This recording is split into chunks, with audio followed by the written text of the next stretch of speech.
steam about these things. The world wouldn't end if the kids didn't get to their activities on time, but I prided myself on never dropping a ball. I was doing this parenting thing on my own, and there was no way I was going to let anyone say that I couldn't cope.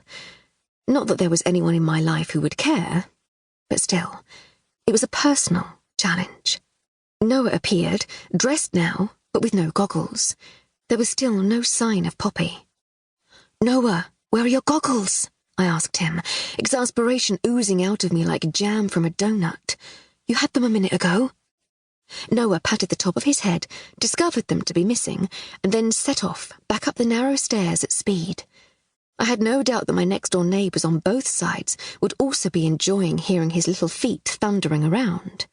There would be gentle, passive-aggressive complaints the next time I bumped into them, but I'd lived here longer than either of them, so I didn't care.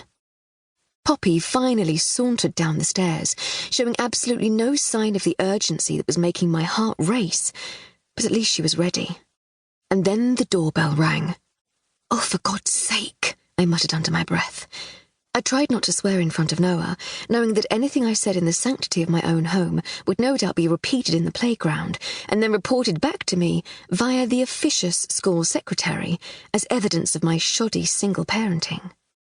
I assumed it was the postman whom I'd known since school and who wouldn't even notice that I was screaming at the kids. But when I opened the door, mid-shout, it wasn't him at all. There was a woman standing on my doorstep. She looked about the same age as me, but was obviously far less frazzled. She was wearing a pale grey shirt that looked like it might be real silk, a baby pink scarf twisted artfully around her neck, and an expensive-looking pair of jeans. Classy. She had a large pair of sunglasses on too, which held her highlighted hair away from her face. She didn't come from round here. That much was obvious. "Oh," I said, totally thrown by the fact that she wasn't the postman. "Sorry about the shouting. I was just... Can I help you?" She just stood there staring at me for a moment, which was kind of disconcerting, but then she seemed to come back to herself. "I'm so sorry to disturb you," she began. Her voice was proper posh, like she ought to read the news or something. "This is all rather peculiar, I know, but I think I used to come here on family holidays when I was little. I was just passing and I wondered if I might pop in for a moment, for old time's sake." She gave a tremulous little smile, but it faded from her lips as soon as she saw my expression. I so didn't have time for this. We had to leave right now, or Noah would miss his class all jumping into the pool together, which was his favourite part.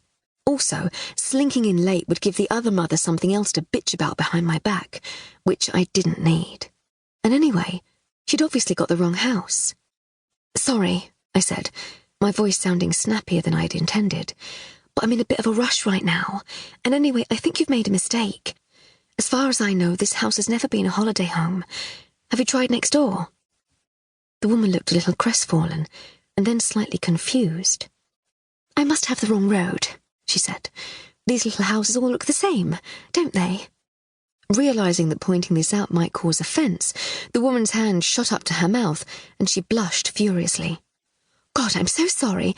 I didn't mean—" Then she bit her lip as a tiny but unmistakable giggle escaped. "I'm making a proper mess of this, aren't I? Listen, ignore me.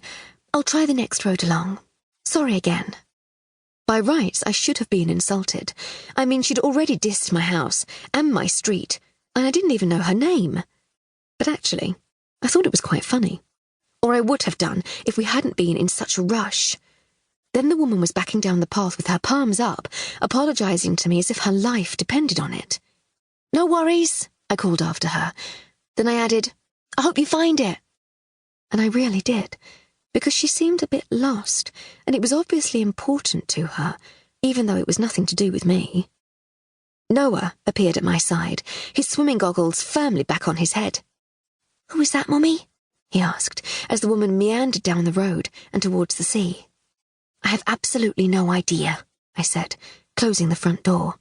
"She was nice," said Noah, seeing straight to the heart of the matter, with the intuition that only a 4-year-old possesses. "Yes," I said, "she was."